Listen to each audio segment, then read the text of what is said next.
Vamos a inclinar nuestro rostro. Seguimos con nuestro estudio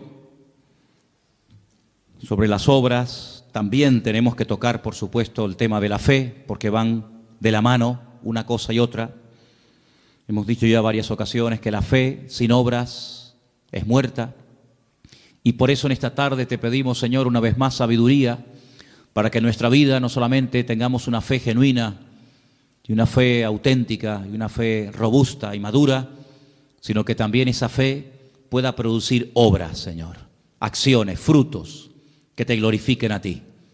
Te pedimos, Señor, que en este mes que estamos estudiando este tema, tu Espíritu Santo, Señor, ilumine nuestra vida para que nos demos cuenta de lo importante que es tener una vida de fe y de obras, porque una cosa nos lleva a la otra.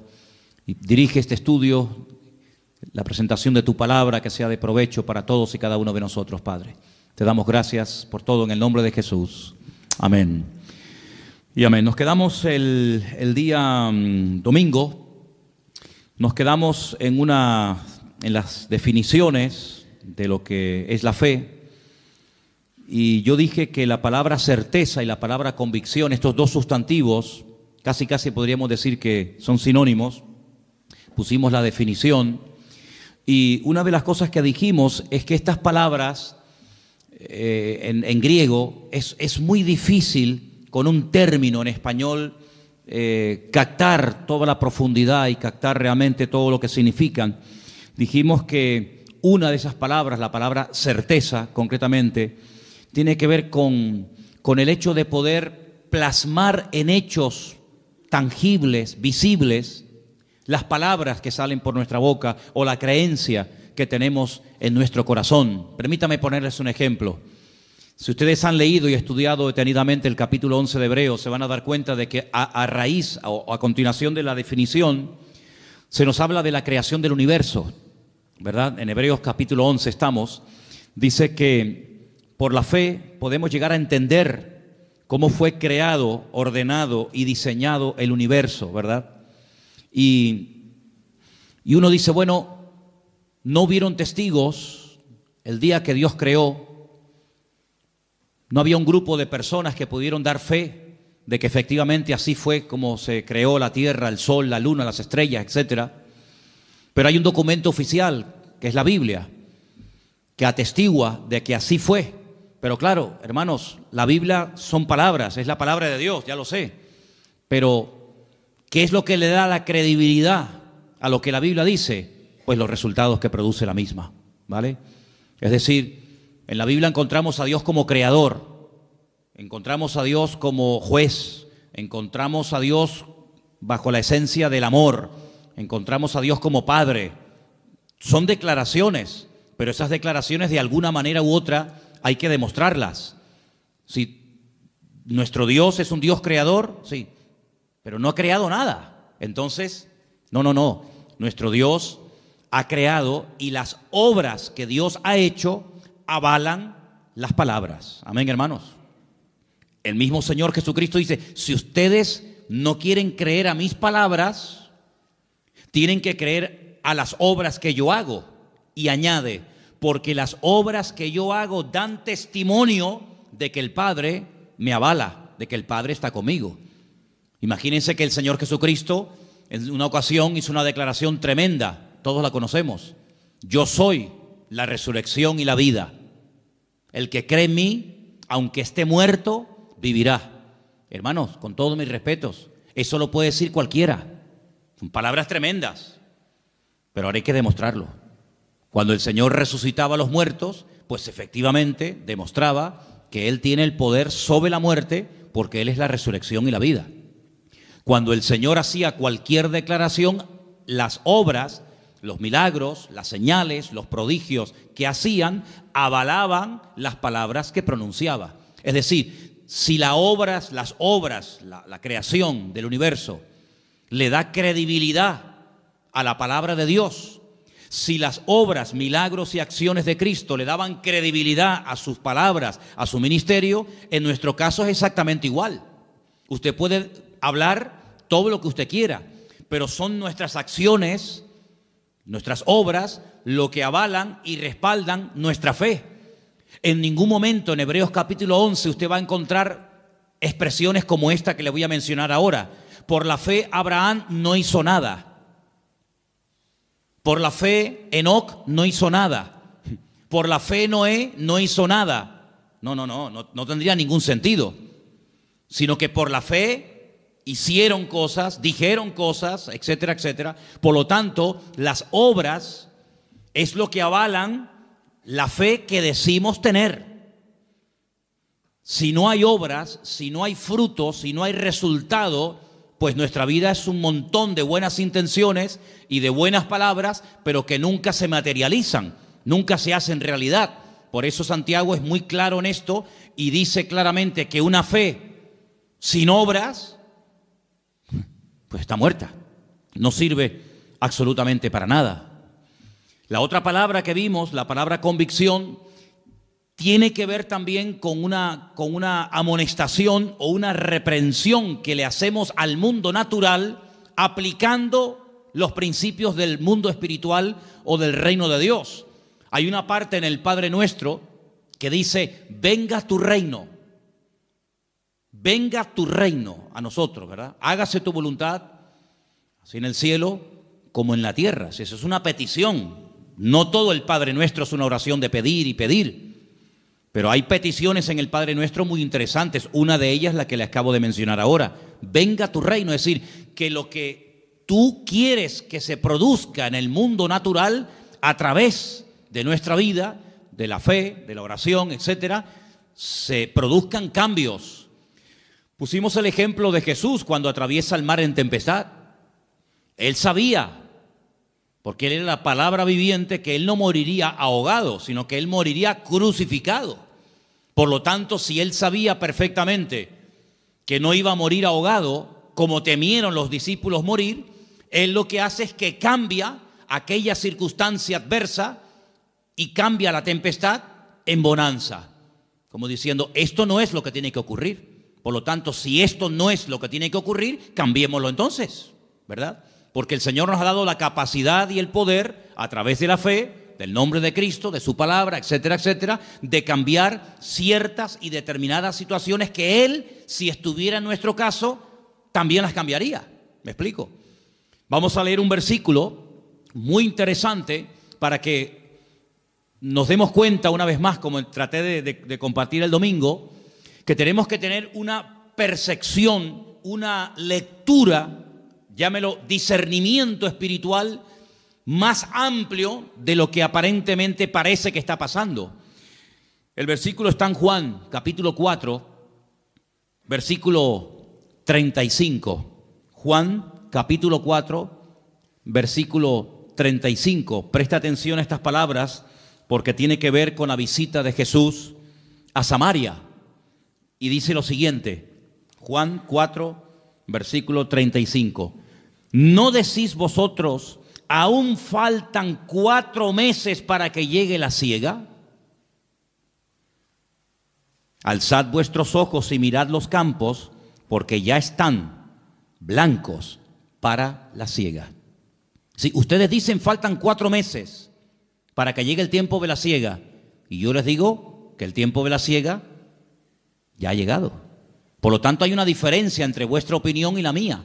Hombre, sabemos que no está hablando de una cosecha de trigo, de maíz. Sabemos que está hablando con términos espirituales, términos naturales, pero de temas espirituales, ¿verdad? Por lo tanto, la lectura que a veces hacemos de una situación puede ser muy diferente a la lectura que espiritualmente tenemos que darle a una determinada situación. Por ejemplo, hay un momento en el ministerio del Señor Jesucristo que Él anuncia clarísimamente que cuando vayan a Jerusalén, Él va a caer en manos de los judíos y lo van a prender y lo van a maltratar y va a morir y va a ser crucificado. Y claro, uno de sus discípulos, en ese deseo de que no le pase nada a su maestro, le dice, no, Señor, no, que de ninguna manera te acontezca esto. Claro, si hubiéramos estado allí nosotros, hubiéramos dicho, oye, ¿cómo se preocupa Pedro por el Señor, verdad? El Señor está diciendo que lo van a matar y Pedro dice, no, si te van a matar en Jerusalén, vayamos a Capernaum, ¿para qué vamos a Jerusalén? Sin embargo, el Señor no lo felicita.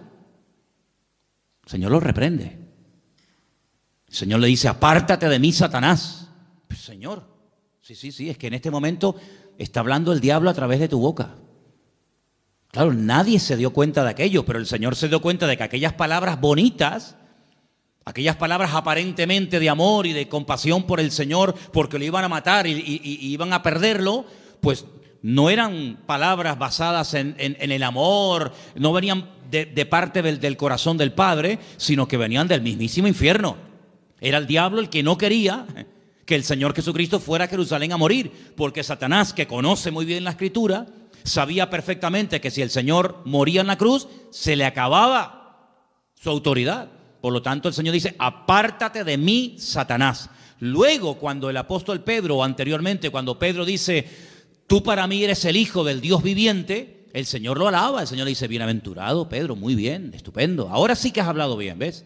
Ahora sí que has acertado, porque esto que has dicho no te lo enseñó tu padre y tu madre, sino te lo reveló mi Padre que está en los cielos. ¿Cómo sabía el Señor, verdad? Cuando hablaba a una persona, ¿cómo sabía discernir la fuente, el origen de esas palabras? Por un lado dice, muy bien, Pedro, bienaventurado eres porque esto no te lo reveló sangre ni carne, sino mi Padre que está en los cielos. Y al mismo Pedro, minutos más tarde, le dice, apártate de mí, Satanás. Es que el discernimiento del Señor era perfecto, era increíble. Entonces puede ser que a veces una persona se esté dejando utilizar por el Señor para hablar a tu vida. Bueno, de hecho, los que compartimos la palabra siempre le pedimos al Señor, de alguna manera u otra, que cuando compartimos la palabra el Señor te hable a través de nosotros. Esa es mi petición.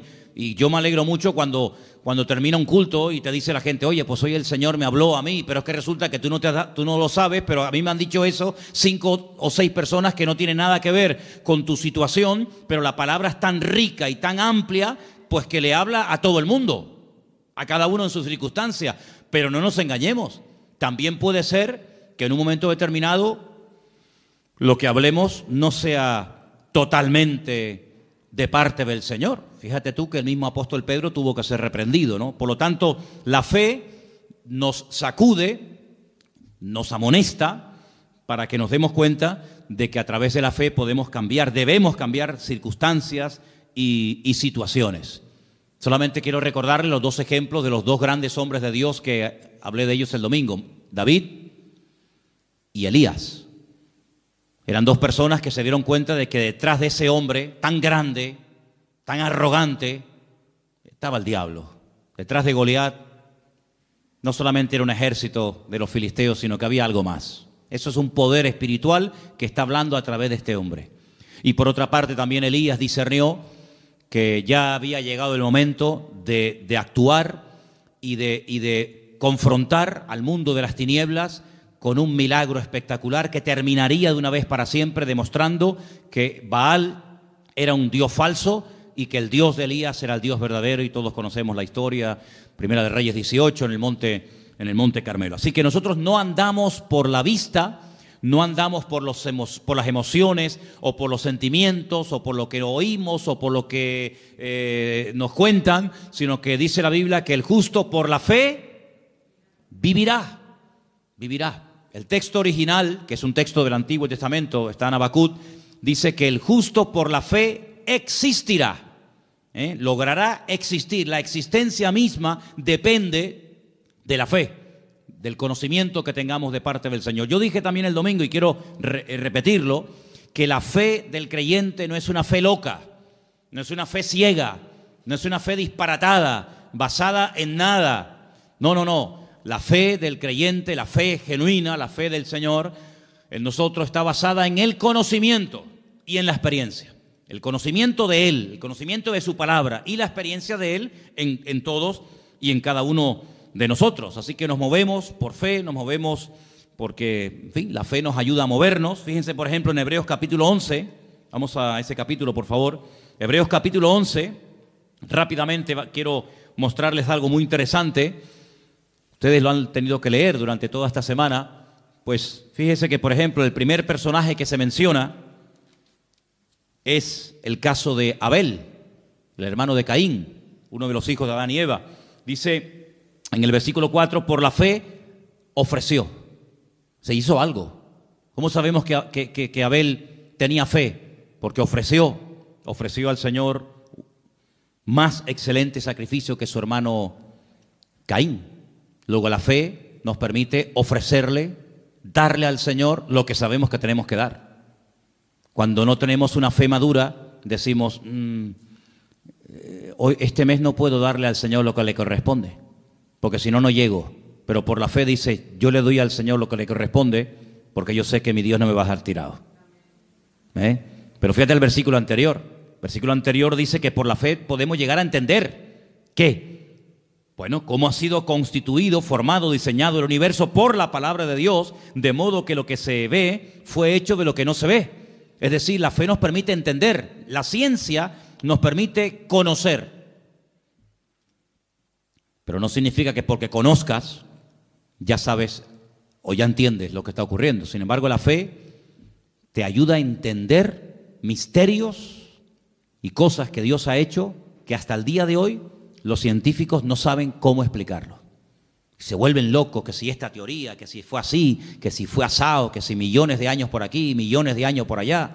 Sin embargo, leyendo el documento oficial que da fe de lo que Dios hizo, podemos no solamente conocer, sino podemos entender, ¿verdad?, las cosas. Hay un versículo tremendo que yo lo quería leer el domingo, se me pasó, y quiero leerlo ahora. Está en Deuteronomio 29:29. Si ustedes pueden aprenderse este versículo de memoria, sería extraordinario, porque es una promesa preciosa que el Señor nos da. Deuteronomio 29:29 dice así: las cosas secretas, ¿a quién le pertenecen? Al Señor nuestro Dios. Los secretos, los misterios que Él no quiso revelar, ahí quedan, en la mente, en la presencia del Señor. Mas las reveladas, ¿para quién son? Para nosotros y para nuestros hijos, para siempre, para que cumplamos todas las palabras de esta ley. Sí, hay cosas que han quedado en secreto, pues ya está, pues si están en el secreto de Dios, ahí se quedan. Pero hay otras muchas cosas que Dios sí ha querido revelar. Hay otras muchas cosas que Dios quiere que tú y yo sepamos, pues esas son las cosas que tenemos que estudiar en la palabra. Lamentablemente a veces hay gente que está más preocupada por conocer lo que no ha revelado el Señor que por conocer lo que sí ha revelado el Señor. ¿Te das cuenta? Entonces esa promesa tenla siempre presente en tu vida. Si hay palabras de la Biblia que no entiendes, tú puedes pedirle al Señor en oración, sabiduría, revelación, porque dice que lo escrito, lo revelado, y aquí está todo lo revelado, si no nos hubiera escrito, dice la Biblia que todo lo revelado es para nosotros y para nuestra descendencia. Por lo tanto, agárrense a esa promesa. Ahora, hay personajes en el capítulo 11 del libro de la carta a los Hebreos que la verdad es que podríamos estar hablando años sobre ellos. Pero los tres primeros personajes yo los llamo los tres solitarios. Y esos tres solitarios son Abel, el segundo es Enoc, versículo 5, y el tercero, en el versículo 7, es Noé. Abel, Enoc y Noé. Tres personajes que son tres solitarios. Y una de las cosas que a mí me gustaría en estas clases o estudios o mensajes que estamos dando durante este mes de enero es que con la ayuda del Señor podamos llegar a tener claro en nuestra mente cuáles son las características o la estructura espiritual de una prueba. Es decir, si yo le pregunto a alguna hermana aquí presente, ¿me podría dar usted los ingredientes de un buen potaje de lentejas? Pues me diría, mira, las lentejas, primero lógicamente llevan lentejas, ¿no? Y esto, y se le puede poner esto, y se le puede poner aquello. ¿Y me podría dar usted la receta de cómo se hace una buena paella? Y te dirían, pues mira, una paella pues lleva esto, lleva aquello. Muy bien. Luego tú ya sabes, para hacer algo, lo que te hace falta. Si no tienes todos esos ingredientes, difícilmente te saldrá la comida como tenía que salir. En el sentido espiritual, yo les pongo como tarea, no solamente a los jóvenes, sino a toda la iglesia, lo siguiente. Tomen, por ejemplo, en una libreta y comiencen a apuntar basándose en vidas, en personajes de la Biblia que fueron tremendamente probados. Les sugiero Abraham, les propongo la vida de José, les propongo la vida de David y otros muchos que ustedes conocen. Lean sus biografías, lean las pruebas por las que tuvieron que pasar y vayan apuntando características de una prueba. Una característica podría ser, por ejemplo, el sentirse solo. Generalmente el que está siendo probado, una sensación que suele experimentar es la soledad, ¿verdad? Elías se sintió solo, David se sintió solo, José se sintió solo y otros personajes. ¿Cuál es la estructura bíblica? ¿Cuáles son las características básicas y elementales de una prueba? Y te vas a dar cuenta de que en todas y en cada una de las pruebas, el elemento, el ingrediente de la fe es indispensable para saber cómo encajar esa prueba, cómo reaccionar ante esa prueba. ¿Cuánto tiempo suelen durar las pruebas en la vida de las personas de la Biblia? Porque las pruebas son temporales, no son permanentes. Uno está siendo probado desde el 1 de enero hasta el 31 de diciembre. En este año vamos a ser probados, pero no todos los días. Habrá momentos como de descanso, ¿no? Pero fíjense estos tres personajes. Miremos al primero, Abel. En aquel momento, aparentemente, según la Biblia, aunque hay indicios de que a lo mejor nació en el momento del parto de Abel y de Caín alguna hermana, pero leyendo la Biblia, digamos en español, vemos que estaba Adán, su madre Eva, su hermano Caín y él. Bien. Sus padres se habían rebelado contra el mismo Dios por desobediencia, por haberle hecho más caso a la voz del diablo que a la voz del Creador. Son expulsados del lugar más maravilloso y fantástico que jamás el Señor haya creado en este planeta Tierra, llamado el Gan Edén, el jardín del Edén. Son expulsados. Nunca vemos en la Biblia a Adán y a Eva presentando sacrificios, ofrendas, como había enseñado el Señor. Nunca los vemos. Nunca vemos a Adán y a Eva tratando de volver a recuperar aquella comunión que llegaron a tener con el Señor en un principio. De los cuatro mencionados, Adán, Eva, Caín y Abel, al único que vemos verdaderamente íntegro y justo, como dice la Biblia, tratando de hacer las cosas decentemente y con orden, como Dios manda, de los cuatro, uno solo, Abel. Ni siquiera tenía el apoyo de su hermano, porque su hermano sabemos que al final terminó levantándose contra él y asesinándolo, quitándole la vida. Era un solitario. No vemos que tenía el apoyo de sus padres, no vemos que tenía el apoyo de sus hermanos. Criado en un ambiente donde recientemente habían sido expulsados sus padres del jardín del Edén, pero a pesar de tenerlo aparentemente todo en contra, él sabe que hay una forma bíblica, una forma enseñada por el mismísimo Creador de acercarse a él. Y él lo que hace es lo que Dios dice.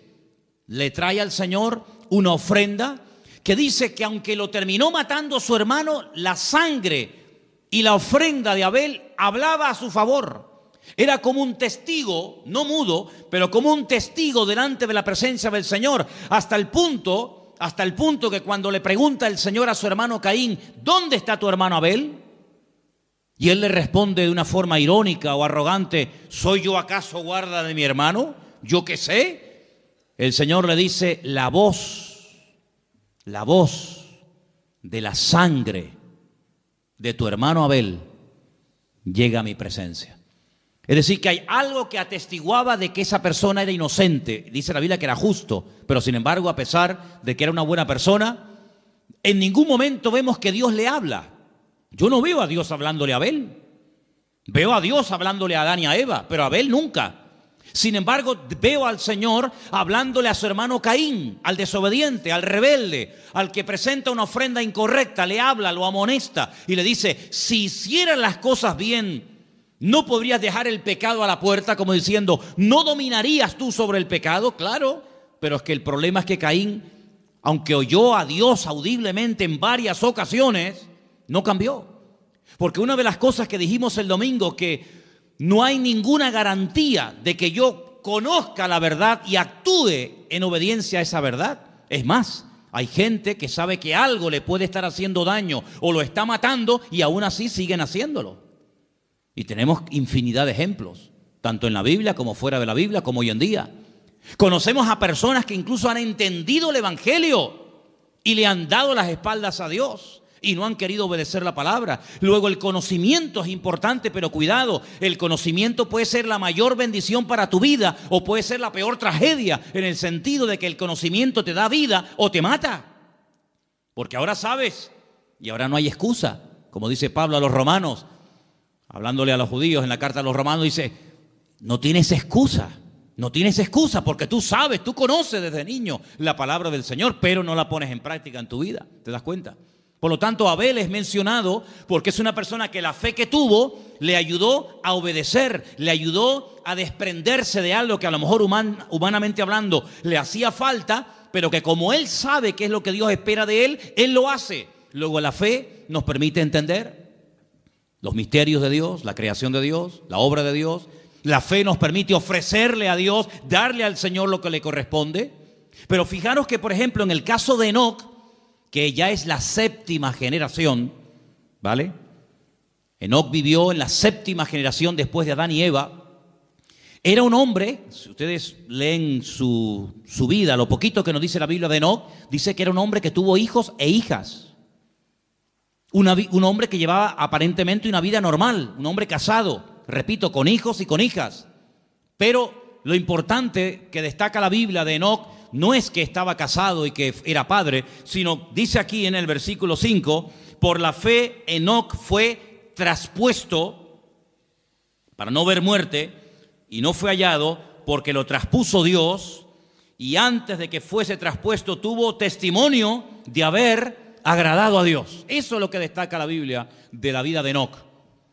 Pero curiosamente, aunque la Biblia nos dice que Enoc no murió, que el Señor lo llevó en vida a su presencia, como hizo también con otro personaje llamado el profeta Elías, a pesar de que la Biblia nos dice que estaba casado, de que era padre, de que era la séptima generación después de Adán y Eva, resulta que hay una pequeña carta en el Nuevo Testamento, que es la carta de Judas, que si quieren pueden venir conmigo, por favor, y ustedes van a encontrar unas palabras muy interesantes que nos habla la Biblia acerca de este personaje llamado Enoc. En la carta de Judas, ¿verdad? Lo tenemos ahí casi al final del Nuevo Testamento.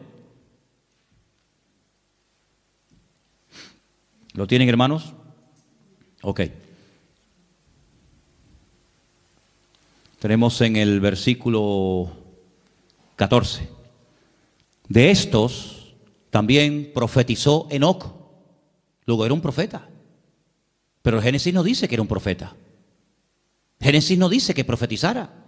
Pero sin embargo, en el Nuevo Testamento dice que Enoc profetizó. ¿Y qué fue lo que dijo? Pues dijo esto que está aquí.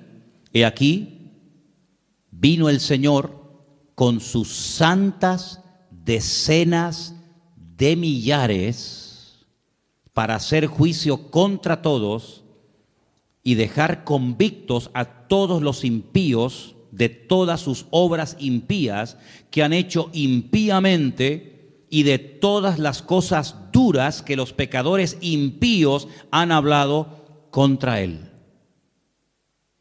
¿De quién está hablando aquí este hombre? Está hablando de Dios como juez. En la primera venida el Señor Jesucristo no vino como juez. Pero en la segunda venida la Biblia profetiza de que Cristo el Señor vendrá como juez a juzgar a cada uno según sus obras, ¿sí o no? Luego Enoc profetizó de la segunda venida del Señor. Claro. Entonces por eso los judíos dijeron, no pongamos este libro en el canon del Antiguo Testamento, quitémoslo, porque es un libro demasiado mesiánico, porque el judío dice que el Mesías vendrá una vez. Los judíos dicen que vendrá una vez, Nosotros creemos que vendrá 2 veces, ya una que vino como rey, como siervo, y la segunda como rey, como juez. Y si ahora este hombre Enoc dice que ve venir al Señor como juez a juzgar a todos, pues esto como es. Entonces por eso quitaron el libro de Enoc, pero que se puede leer, es un libro interesantísimo, por cierto. Y habla muchísimo acerca de aquellos pecados que había antes del tiempo del diluvio y todo aquello, ¿verdad? Entonces fijaros cómo este hombre vivió tan cerca de Dios, pero por lo visto era el único que destacaba en aquella generación. No había millones, no había miles de personas. Pero él, a pesar de que era un padre que tenía que trabajar y atender a su familia, a su esposa, a sus hijos, dice que caminó con Dios. Y caminó tan cerca de Dios que el Señor dijo, vente conmigo. Y el Señor se lo llevó a su presencia, lo arrebató. Es el primer ejemplo en la Biblia de una persona que puede llegar a ser arrebatada directamente a la presencia del Señor. Y de ese hombre habla el libro de Hebreos en el capítulo 11. Otro solitario. Abel era un solitario, Enoc fue otro solitario, un hombre seguramente incomprendido, un hombre al cual no le hicieron mucho caso, pero un hombre que está ahí en la Biblia. Y luego también nos habla de un tercer personaje llamado Noé, un hombre que vivió en una generación incrédula, desobediente, agresiva, violenta. El mundo le dio las espaldas. Noé no podía contar con nadie, con nadie. A veces hay gente que no son creyentes, pero puedes contar con ellos para que te echen una mano en algo o lo que sea. Pero Noé, con los únicos con los que pudo contar fue con sus hijos. Gloria a Dios. Y estuvo 120 años, hermanos, 120 años construyendo aquella nave, aquel arca enorme. Y predicando, porque dice la Biblia que era pregonero de justicia. Si no solamente estaba todo el día cortando madera y poniendo cada tablón en su sitio, sino que era un hombre que predicaba y decía, no, estoy haciendo esto por esto, por esto, por esto y por esto. Porque dice que con temor preparó el arca. Y vemos un ejemplo de una fe constante. Porque la Biblia nos ordena y nos manda a los creyentes a ser personas constantes en la fe. ¿Cuántos dicen amén? Es uno de los grandes problemas de mucha gente, la falta de constancia. Son constantes un tiempo, pero después, no sé, se enfriaron, se desanimaron, si te he visto no me acuerdo, y eso no sirve para nada, porque la Biblia dice, estad firmes y constantes, creciendo en la obra del Señor siempre, ¿verdad? Es un día y otro, y Noé estuvo 120 años. Hombre, la Biblia no dice que se rieran de él, pero yo creo que algunos se reirían de él. La Biblia no dice que se metían con él, pero yo, en mi opinión particular y mi opinión personal, yo creo que más de un vecino diría, pero tú estás loco. Llover, ¿qué es eso de llover? Explícame. Bueno, hasta ese momento no había llovido. La Biblia dice que subía un vapor de la tierra y que era lo que regaba los campos. Así que nunca habían visto caer agua del cielo a la tierra, pero sin embargo Noé le creyó a Dios. Y estuvo trabajando y trabajando y trabajando y toda su vida giraba en torno a la obra de Dios. Involucró a su familia, que esto es muy bonito, hermanos.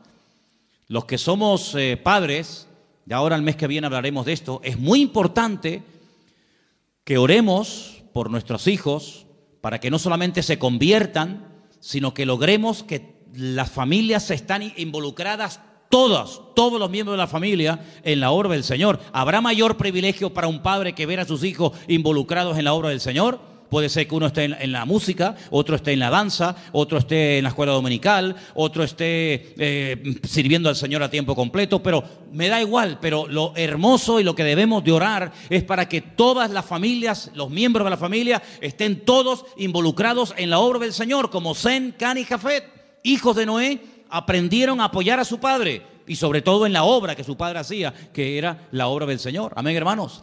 Cuidado, y las esposas de estos también, porque estaban casados los tres. Entonces ellos eran cabezas de hogar. Eran hombres que supieron dirigir a sus mujeres a la obra de Dios, al servicio del Señor. Y hermanos, todos los que estamos aquí esta noche y todos los habitantes del planeta Tierra le debemos la vida a Noé. Porque ese hombre se mantuvo y durante 120 años estuvo trabajando para el Señor. No conoció a Dios como creador, como el caso de Adán y Eva. Conoció otro aspecto de la naturaleza, de la esencia del Señor, muy interesante y poco predicado, como es la justicia. Porque Dios es severo, Dios es justo, Dios es un juez justo. Y Dios dijo, basta, se cansó. Y curiosamente, fíjate tú por dónde, El mismísimo Señor Jesucristo en Mateo capítulo 24 lo menciona, ¿verdad? ¿Os acordáis? Dice que antes de la venida, antes del fin del tiempo, dice, será como los tiempos de Noé. Como los tiempos de Noé. ¿Cómo eran los tiempos de Noé? Léalo, estúdielo, y así serán nuestros tiempos, porque dice la Biblia que como que se vuelve a repetir otra vez la historia. Así que estos tres personajes yo los llamo los tres solitarios. Abel, sin apoyo de la familia ni de su hermano. Enoc, solito, caminando con Dios, no se menciona a nadie más en ese tiempo. Y después también Noé, una persona que fue fiel al Señor hasta las últimas consecuencias. Ahora vamos a leer algunos versículos en esta noche. El versículo que vamos a leer ahora de Romanos 10, 16, ya se leyó el domingo.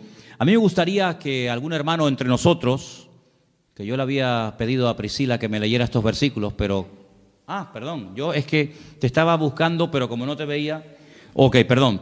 Romanos 10, 17, pero vamos a leerlo como dice la Biblia y no como lo mencionan muchos. ¿Se acuerdan lo que dije el domingo? ¿Qué dice la gente por ahí? Hermano, la fe viene por oír y por oír la palabra de Dios. Pues no, Señor, eso no dice la Biblia. La Biblia dice, Romanos 10, 17. Así que la fe es por el oír y el oír por la palabra de Dios. La fe es, no dice que viene, la fe es, ¿verdad? Es decir, el elemento indispensable para que nuestra fe se mantenga firme, ¿cuál es? La palabra. Por eso dice el apóstol Pablo que la palabra, que es el medio por el que viene la fe, abunde en abundancia en vosotros. Y yo creo que no digo ningún disparate cuando diga esto. Cuanto más palabra, cuanto más conocimiento del Señor usted tenga a través de su palabra, más robusta será su fe. ¿Cuántos dicen amén? Cuanto más ignorante sea usted de la palabra de Dios, más débil será su fe. ¿Por qué hay momentos en los que uno dice, yo no tengo ningún temor? ¿De dónde le viene a usted esa fortaleza? De las promesas de la palabra de Dios. El Señor es mi pastor y nada me faltará. Pero si usted no supiera la palabra, ¿a qué se agarra?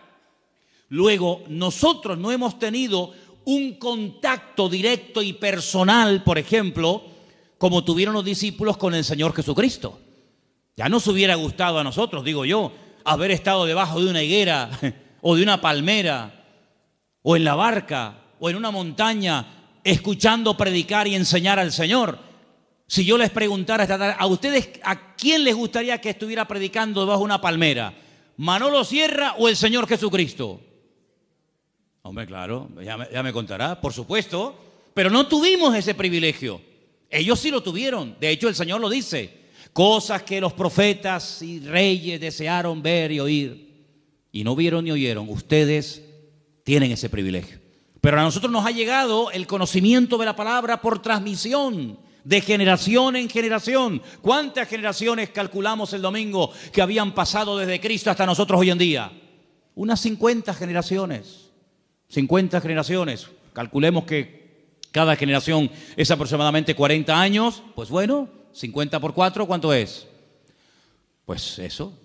5 por 4, 2000 años, ¿vale? 40 años por 50, 2000 años. Y usted dice, 2000 años. 2000 años no es nada, hermano. No es nada. 2000 años no es nada. Son 2 días. ¿O no? La Biblia dice que para el Señor 1000 años es un día. Han pasado 2 días. 2 días. Para el Señor son 2 días. Y claro, después a nuestros hijos en la escuela le obligan a creer que este hueso o que este fósil tiene 250 millones de años. Y nadie dice nada, porque lo dijo fulanito de tal. Y cuando nosotros decimos que desde Cristo hasta nosotros han pasado 2000 años o 2 días, todo el mundo se lleva las manos a la cabeza.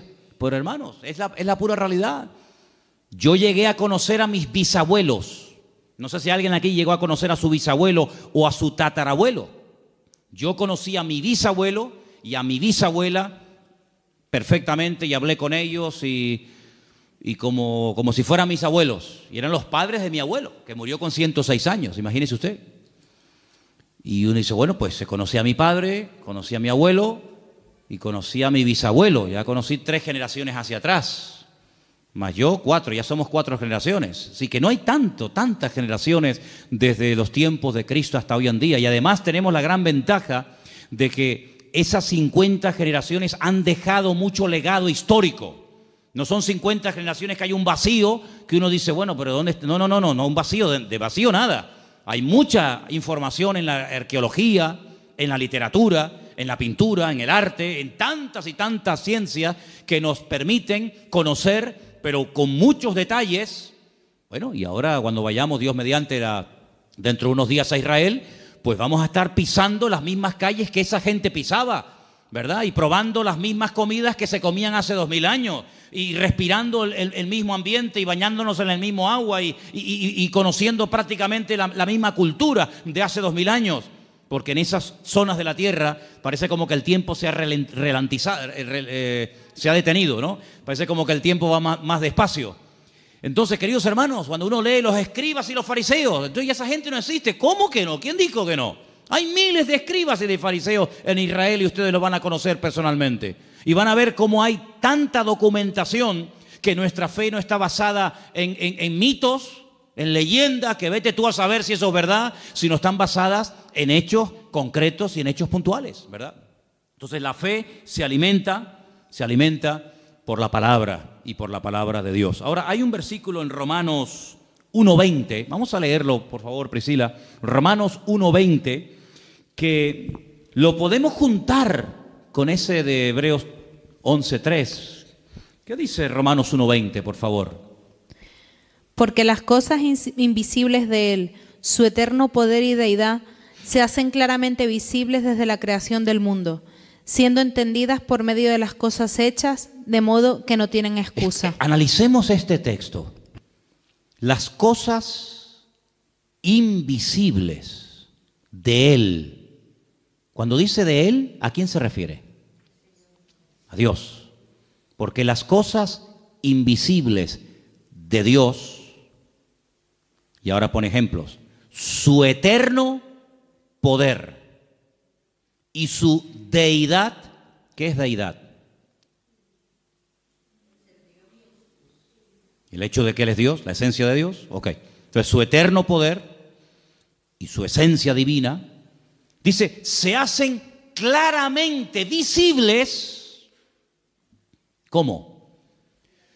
Pues dice, desde la creación del mundo, siendo entendidas por medio de las cosas hechas, de modo que no tienen excusa. Es decir, yo puedo llegar a conocer a Dios, su poder, su deidad, su esencia, su gloria, su autoridad, etcétera, etcétera, etcétera, a través de lo que pueden ver mis ojos. Es decir, cuando usted se para delante del mar, y aquí vivimos en una isla, rodeados de agua por todas partes, cuando uno ve hacia el horizonte la inmensidad del mar, uno se pregunta, bueno, ¿y quién creó esto? ¿Quién pudo crear esto? Con una perfección increíble, hermanos, porque si el mar tuviera menos proporción de sal de la que tienen, pues no habría vida. Y si tuviera mucho más sal que la que tiene, tampoco habría vida. ¿Y quién es el que regula las mareas, el nivel de la sal? ¿Cómo es capaz una nube de hacer una especie de función de aspiradora, ¿no? Aspirando por la evaporación y ese agua salada, toneladas, millones de toneladas, suben a las nubes. Se produce un proceso impresionante. Y cuando el Señor quiere que ese agua que ha subido caiga allí, pues manda el viento justamente en esa dirección y lo detiene encima de esa ciudad o encima de ese país o encima de ese continente y hace que ese agua salada se haya convertido así en agua dulce. Y cae sobre la tierra y riega los campos. Y tenemos sandías y melones y tenemos agua dulce. Y cuando ese agua ya ha dado a la tierra lo que tenía que darle, pues el sobrante va por los cauces y por los ríos y vuelve otra vez a entrar en el mar y se convierte otra vez en agua salada y vuelve otra vez un proceso, hermanos, no eterno, porque la creación no es eterna, como decían los griegos, sobre todo Aristóteles, que la creación y la materia es eterna. No, señor, la materia tuvo un principio y ese principio, ¿cuándo fue? Cuando Dios lo estableció. Y nadie puede explicar muchas cosas, pero la Biblia sí explica muchas cosas que los científicos hasta el día de hoy son incapaces de entender. Porque, como dije antes, la fe nos permite entender, no solamente conocer, sino entender. Y tú ves a una vaca manchada de blanco y negro, ¿no? Esas vacas tienen una raza, ¿cómo se llama? La vaca, estas vacas lecheras. Frisonas, las vacas frisonas. Y tú las ves en esos prados allí en Galicia, o las ves en esos prados en Asturias, o por cualquier otra parte del mundo, y está comiendo hierba verde. Y tú dices, pero una hierba verde, una vaca negra, y da leche blanca. Es algo impresionante. Y así tantas y tantas cosas que tú dices, Dios mío, pero hay una armonía, hay una perfección, hay un colorido, hay un diseño, algo increíble. Y hasta Dios ha dotado de una capacidad, de una inteligencia a los animales tremenda. Fíjense, por ejemplo, las langostas, no las langostas estas de mar, sino las langostas estas, los insectos. Incluso creo que las de mar también tienen el mismo proceso 3 o 4 veces durante toda su vida. Crecen más de lo que puede contener el caparazón. El caparazón les termina doliendo y haciendo un daño terrible porque la langosta quiere crecer y come y engorda, pero el cascarón como que la presiona y sufre unos dolores que se tiene que meter entre rocas y empieza a frotarse entre las rocas hasta que se arranca el caparazón de cuajo. Y sale y crece hasta que le sale otro caparazón y vuelve otra vez a sentirse incómoda dentro de ese caparazón que le impide crecer. Y entonces vuelve otra vez a esconderse y se frota y se golpea contra las rocas y se arranca el caparazón y vuelve otra vez y así durante toda su vida. Es decir, que si a esa langosta la llevaran al médico porque tiene dolores y le ponen una pastilla o una inyección, le impedirían crecer, le quitan el dolor, pero frenarían su crecimiento.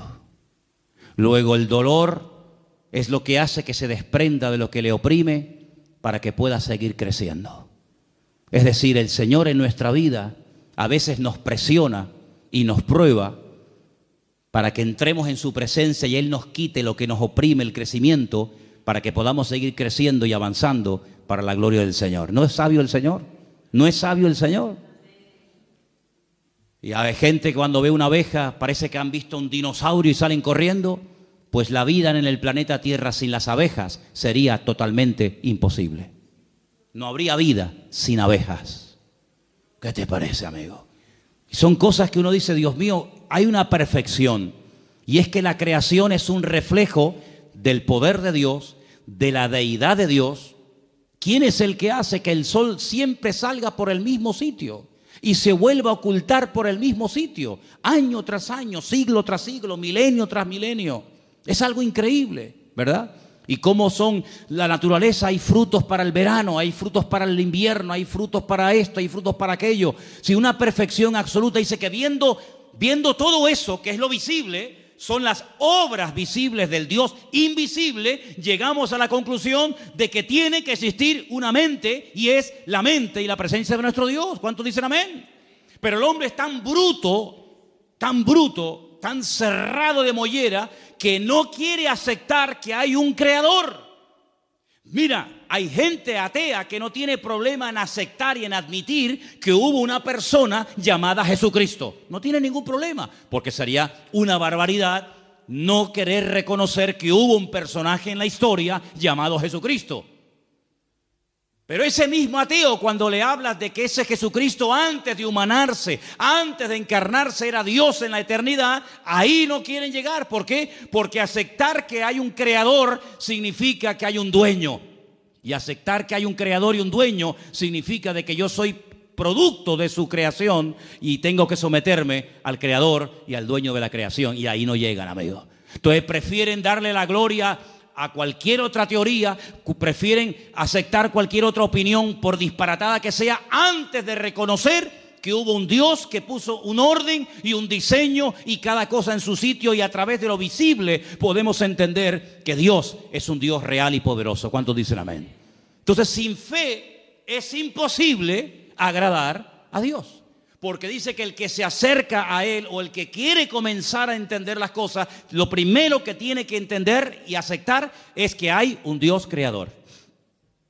Conocí una vez a una persona que me dijo: yo creo de Cristo para adelante, pero no creo ni acepto nada de Cristo hacia detrás. Y le dije: ¿por qué? Dice: porque yo soy un hombre de ciencia. Y yo le dije: usted no es un hombre de ciencia, usted lo que es un necio, según la Biblia. Porque si usted no acepta de Cristo hacia atrás, ¿en qué basa usted su fe? Si no hubiera un antes de Cristo, lo que llamamos vulgarmente un Antiguo Testamento, ¿sobre qué se construye el Nuevo Testamento? ¿Sobre mitos? ¿Sobre opiniones? El Nuevo Testamento no tendría ninguna credibilidad si no hubieran unas profecías del Antiguo Testamento escritas cientos de años y miles de años en algunos casos, y que le dan credibilidad al Nuevo Testamento. Y lógicamente un Antiguo Testamento sin el Nuevo Testamento pues sería una historia que no termina nunca de cumplirse, sino simplemente un montón de palabras y de buenas intenciones y de muchas profecías que se dijeron en el tiempo y en el espacio, pero que nunca tuvieron un fiel cumplimiento, sobre todo en la persona de Cristo. Por lo tanto, ambos se necesitan el uno al otro. El antiguo necesita del nuevo y el nuevo pacto necesita del antiguo pacto, y ambos se complementan, ¿verdad? Ahora, quisiera que leyéramos en esta noche en Hebreos 1, versículo 2. Hebreos capítulo 1, versículo 2, por favor. ¿Lo tenemos?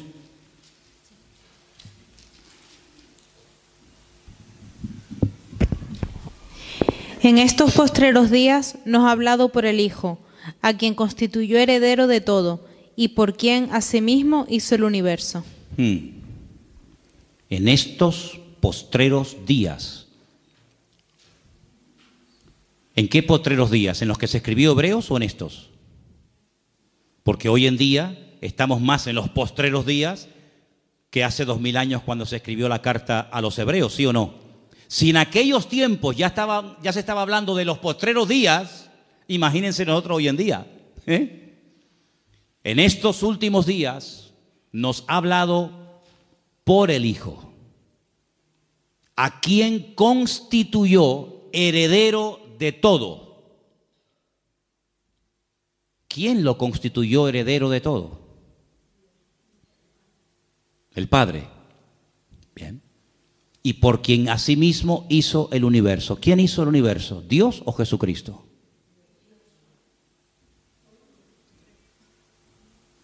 Vamos a leer el versículo otra vez. Ahí está la respuesta. En estos postreros días nos ha hablado por el Hijo, a quien constituyó heredero de todo y por quien asimismo hizo el universo. ¿Quién hizo el universo? ¿Y no será que estamos hablando de la misma persona?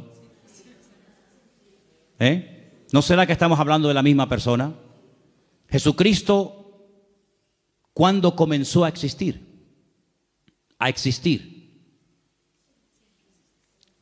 Jesucristo siempre ha existido. Es un ser eterno, no es un ser creado. Pero la Biblia dice que nació en Belén de Judea. Claro, como hombre tuvo un nacimiento. Nació en un pueblo que se puede visitar hoy en día, Belén de Judea. Tenía una madre, tenía un padre, tenía familia, comía, respiraba, se cansaba, tenía que pedir agua cuando tenía sed. Claro, digamos que se metió en un cuerpo. Pero él dijo: yo soy antes de Abraham. ¿Cómo? ¿Cómo vas a ser tú antes de Abraham? Le dijeron los judíos, si tú no tienes ni 40 años. Dice, yo soy antes de Abraham. Dice, y si ustedes verdaderamente fuerais hijos de Abraham, las obras de Abraham haríais. Y si ustedes verdaderamente creyerais en los escritos de Moisés, me tendríais que obedecer a mí, porque de mí escribió Moisés. Luego, ¿qué quiere decir esto? Que el Señor Jesucristo era y es eterno, no fue creado, no salió como parte de la creación de algo. Era eterno, pero cuando decidió venir a este mundo, pues tuvo que venir al mundo, pues en el proceso que él mismo diseñó, que es el del nacimiento normal y corriente de cualquier ser humano. Pero él nunca, jamás comenzó a existir el día de su nacimiento, sino que él es un ser eterno. En el principio era el Verbo, y el Verbo era con Dios, y el Verbo era Dios. ¿Se dan cuenta? Dice, y el que no me cree a mí, tampoco cree en mi Padre que me envió. Si hay una unidad tremenda entre el Padre y el Hijo. Hay momentos que actúa como Padre. Yo a veces actúo como Padre, pero hay momentos que actúo como Hijo. Y soy la misma persona al mismo tiempo. Soy Padre y soy Hijo al mismo tiempo. No tengo ningún problema en eso. No tengo que, como la física cuántica, ¿no? Ahora me voy subdividiendo, sino que soy Padre, soy Hijo al mismo tiempo. No tengo ningún problema. Depende del momento, del lugar y la circunstancia. Actúo como Hijo o actúo como Padre. Exactamente igual es el Señor. No vino como Dios, vino como el Hijo de Dios, ¿verdad? Para cumplir las profecías. Entonces, hasta que nosotros no tenemos esa revelación en nosotros, dice que no podemos terminar de agradar a Dios. Porque el Señor Jesucristo es un ser eterno. ¿Cuántos dicen amén? Dice que el Señor Jesucristo habló con Abraham. Dice, Él vio mi día. No recuerdan las palabras del Señor. Dice, Él vio mi día y se gozó. El Señor Jesucristo habló con Abraham. ¿Qué te parece, amigo? Luego el Señor Jesucristo, como Dios, siempre existió, pero lógicamente como ser humano tuvo un principio, nacimiento, como todos los seres humanos. Ahora, quiero terminar para dejar algo también para el domingo, leyendo el versículo de Gálatas 1:23, donde nos dice algo muy interesante referente a la fe. Gálatas 1:23, por favor. Vamos a prestar atención a este texto.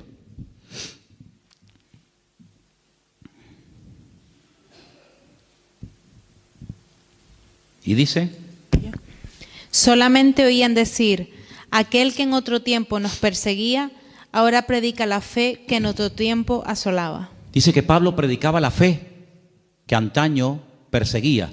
Luego, la fe aquí es un conjunto de creencias, es un mensaje que hay que predicar. Fijaros que cuando hablamos de la fe en la Biblia, la menciona como parte del fruto del Espíritu Santo. Dice Gálatas 5, 22, 23, mas el fruto del Espíritu es amor, gozo, paz, paciencia, benignidad, fe. Luego es un fruto.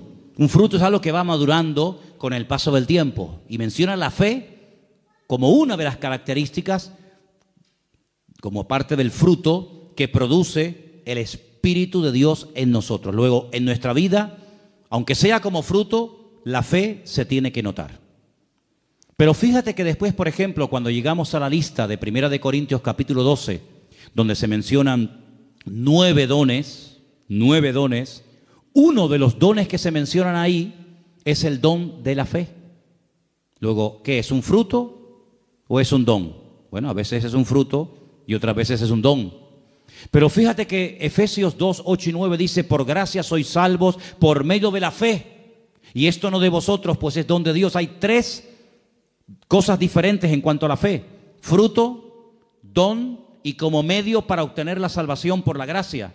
Pero ahora hemos leído un cuarto ejemplo, una cuarta característica o connotación de la fe. Dice que Pablo predicaba la fe.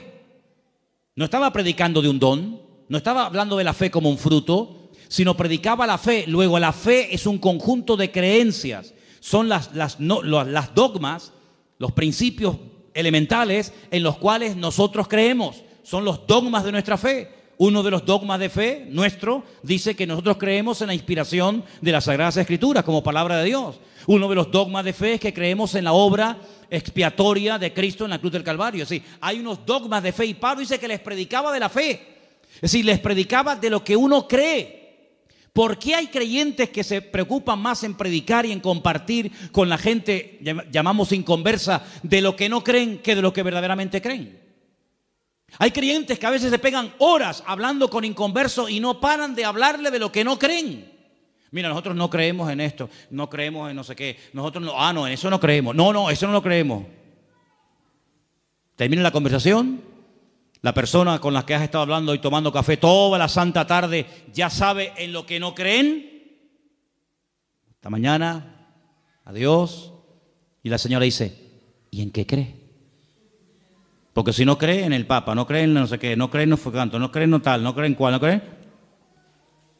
Pero no me he enterado en lo que creen. Entonces hay que aprender a predicar de la fe. Porque sabe una cosa, generalmente la gente allá afuera tiene más claro lo que tú no crees, pero no tienen claro lo que tú crees. La gente allá afuera sabe que nosotros en nuestras iglesias no tenemos imágenes, porque ellos saben que nosotros no creemos ni adoramos imágenes. Ellos lo saben. Ellos lo que no tienen muy claro, ¿qué es lo que tú y yo creemos?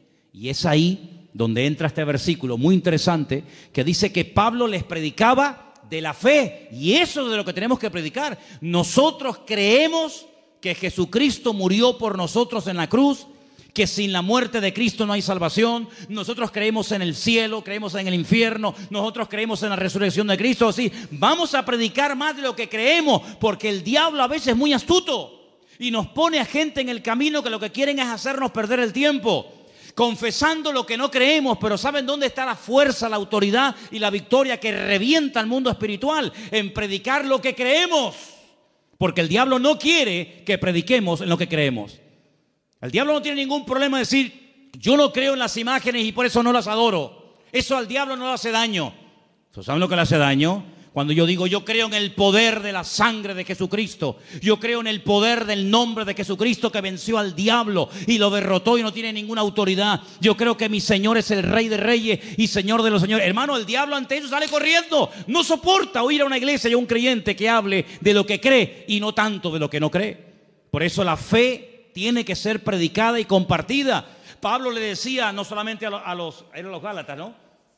Sino Pablo también le decía, por ejemplo, a los tesalonicenses, me alegro, me gozo de que la fe que tenéis en el Señor se va divulgando, se va extendiendo por el mundo. En otras palabras, que la gente diga, estos creen en esto y esto. ¿Saben qué bonito cuando la gente de la calle viene a pedirnos oración? Porque ellos saben que nosotros creemos que tenemos un Dios de milagros. Es tremendo. Entonces, eso es lo que tenemos que predicar y compartir cada día más.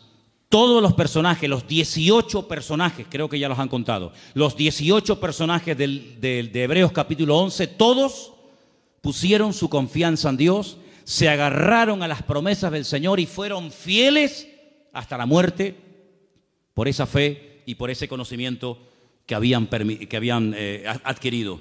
Y quiero terminar leyendo 2 versículos, si me permiten. Salmo 33, los voy a leer yo. Salmo 33, versículo 6 y Salmo 33, versículo 9. Repito, Salmo 33, versículo 6, y dice así: por la palabra de Dios fueron hechos los cielos, y todo el ejército de ellos por el aliento de su boca. ¿Dios tiene ejércitos? Una vez en un campamento de jóvenes en la península, en un tiempo de preguntas, el pastor me dijo, oye, ¿por qué no dejas a la gente que te haga preguntas? Y digo, vale.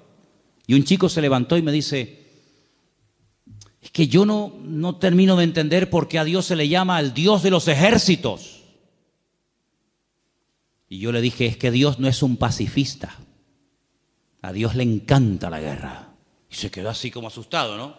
Pero cuidado, espérate. Cuando el Señor habla de sus ejércitos, hay 2 aplicaciones de esa expresión. Los ejércitos de Dios habla de su creación, de las estrellas, los astros, todo el firmamento, pero también habla de sus ángeles. En el mundo espiritual hay guerra, ahora mismo hay guerra. Los ángeles, cada vez que la iglesia se pone a orar o a ayunar, cada vez que un cristiano dobla sus rodillas ante la presencia del Señor, los ángeles, hermanos, se revolucionan en el mundo espiritual que ni te imaginas. Hay guerra en el mundo espiritual. No hemos sido creados y diseñados, salvo alguna excepción para ver eso, pero yo te puedo asegurar que todo lo que ocurre aquí en la tierra es simplemente una sombra, un reflejo, ¿verdad?, de lo que está ocurriendo en el mundo espiritual. El Señor nos ha diseñado de esa manera que todo lo natural puede proyectar sombra, ¿verdad? Nuestra sombra se proyecta, la sombra no es real, el real soy yo, pero lo real puede reflejar sombra. En el cielo, las batallas que se producen en el cielo, ¿verdad?, entre ángeles y demonios, se reflejan como sombra en la tierra. Entonces vemos guerras por aquí, guerras por allá. Todo eso es simplemente la punta, es como el iceberg. Tú ves a un iceberg y ves una montaña de hielo, pero hay más por abajo que por arriba. Bueno, pues el mundo espiritual es al revés, ¿verdad? Lo grande, lo poderoso se lleva arriba y en pequeña escala se lleva abajo. Está como al revés, el orden está invertido. En la Biblia el futuro está en pasado y el pasado está en futuro. Entonces las mayores guerras que se están librando ahora mismo en el mundo no son aquí en la tierra, son en el mundo espiritual. Pablo dice que nuestra lucha, ¿a quién le habla? A los cristianos. Nuestra lucha no es contra sangre y carne, pero dice que nuestra lucha. Luego hay lucha, hay batalla. Habla de yelmo, de espada, de coraza, ¿verdad? Nuestra lucha es contra principados y contra potestades, contra gobernadores de las tinieblas en las regiones celestes, contra huestes espirituales de maldad. Luego hay una batalla. Pablo dice, yo he peleado la buena batalla, pero ¿cuándo te vimos a ti cogiendo una espada y matando a nadie? No, es que él habla de una batalla espiritual. Peleamos contra demonios, peleamos contra poderes espirituales, ¿verdad? Y la iglesia tiene la obligación de pelear ahí, porque lo que no ganes arriba no lo va a ganar abajo. Hay gente que quiere ganar aquí, pero primeramente hay que ganar allí para atar allí, para soltar aquí, dice la palabra, ¿verdad? Entonces, cuando uno va a la palabra, uno se encuentra de que Dios hizo los cielos con el poder de su palabra y todo su ejército. Bueno, lean ustedes el libro de Daniel. Hay momentos en los que Daniel oraba y ayunaba y no habían cambios. Y cuando se le presenta al ángel Gabriel y le dice, pero, ¿qué pasa? Dice, es que hace 21 días que llevas orando y ayunando, pero es que hemos estado peleando, hemos estado ahí peleando contra el príncipe tal, contra el príncipe cual, y he venido para darte sabiduría y para darte entendimiento. Si te das cuenta que hay batallas que hay que librarlas fuertemente en la presencia del Señor, para obtener respuestas. El Señor le dijo un día a los discípulos, ¿sabéis una cosa? Sobre todo tú, Pedro, escúchame bien. Satanás ha venido y os ha pedido y os va a zarandear a todos como al trigo. ¿Cuándo hablaste tú con el diablo? ¿O cuándo el diablo habló contigo?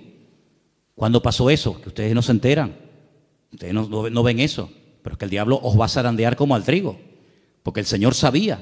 ¿O por qué te crees que el Señor dedicaba tanto tiempo a solas en batalla? Pues las batallas espirituales, las guerras espirituales que tuvo que librar el Señor tuvieron que ser tremendas, ¿verdad?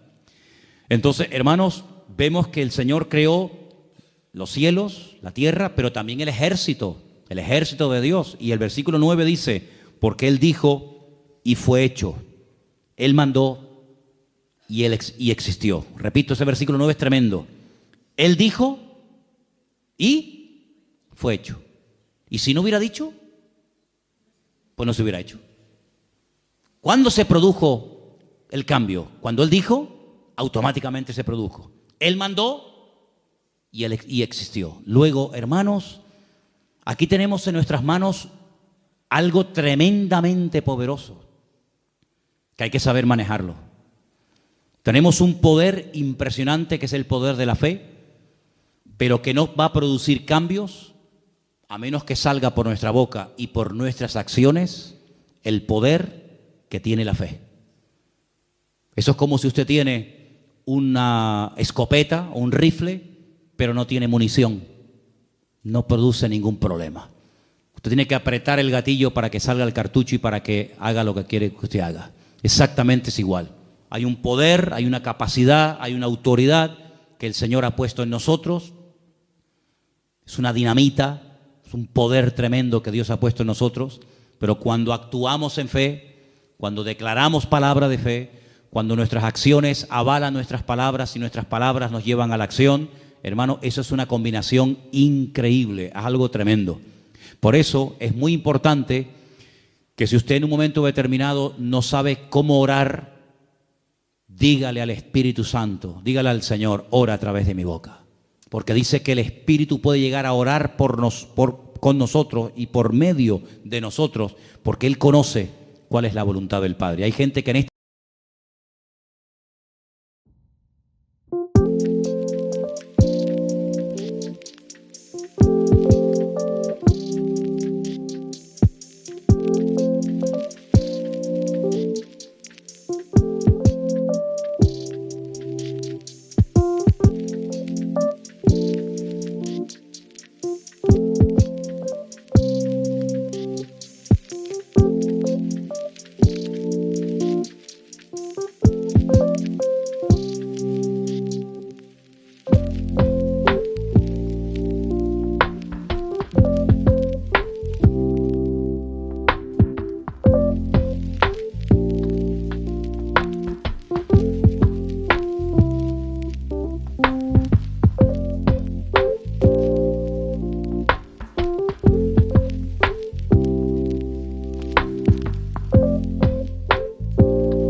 We could have had it all, rolling it in the deep. You have my heart inside in your hand and you played it to the beat. Even if I have nothing, oh, haters hate cause I've got it all. Lovers love even when I fall. Haters hate cause I stand tall. Love me, hate me, support or berate me, I don't care, it's all the same. Cause I've climbed so many peaks, it's all become a game. Even if I have nothing at all, haters hate cause I got it all. Lovers love even when I fall. Haters hate cause I stand tall. Love me, hate me, support or berate me, I don't care, it's all the same. Cause I've climbed so many peaks, it's all become a game. Blah, blah, blah. This beat can be polite if need be, but now I'm unleashing my artillery. And says no, I've been holding back, you see. Sacrifice myself, let others be free. Haters gonna hate, it's your new title. Before me you bow, don't try to rival. Don't compare yourself, I've wrong, surpassed you for years, for seasons, for weeks. It's true, oh no, cutting karma cycle. Your world's motive's no longer viable. Two-faced, you act nice to my face. Behind my back, you're a disgrace. Your thoughts pitiful and frightening. Tasted success, now you're enlightening. Think you're a god after dessert. Sorry, I'm not that naive or hurt. I know what's fake and what's real. Could have had it all, rolling it in the deep. You had my heart inside in your hand and you played it to the beat. We could have had it all, rolling it in the deep. You had my heart inside in your hand and you played it to the beat. My name is not she, action show my drive. But for no problem can't survive. On the first place trophy I left my mark. I got the work, I got the money, I got the respect, I got reborn. Breathing air, feeling gravity's pull. Nothing matters but moving forward, that's my rule. Proving myself again and again. This victory is truly mine to attain. Where will I live in your eyes? Watch closely as another storm will rise. I won't accept anyone's disdain. No way, okay, nothing can explain how hard I've worked for this success. No way, okay, every drop of sweat is for progress. Persistent, you get a mix of struggle and regret. Shining like with me, another night on big success leads the way.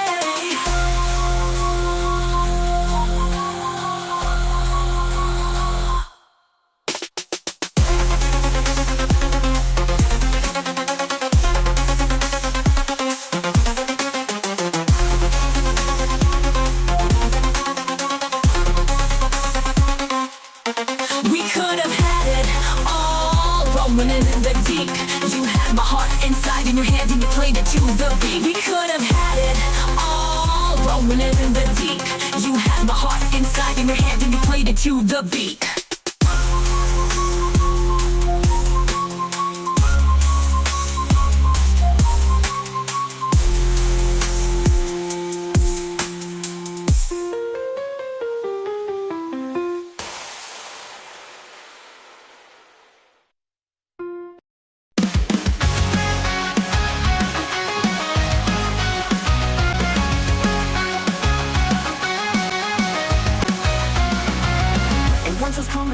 There's a shift in the air. Dark clouds fill the horizon. The storm's approaching you air.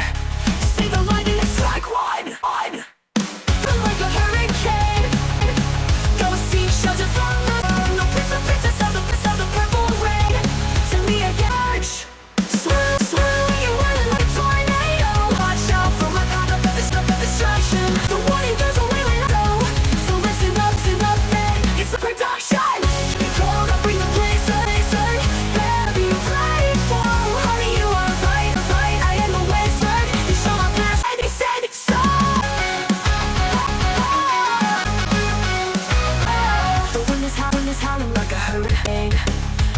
From this surge, no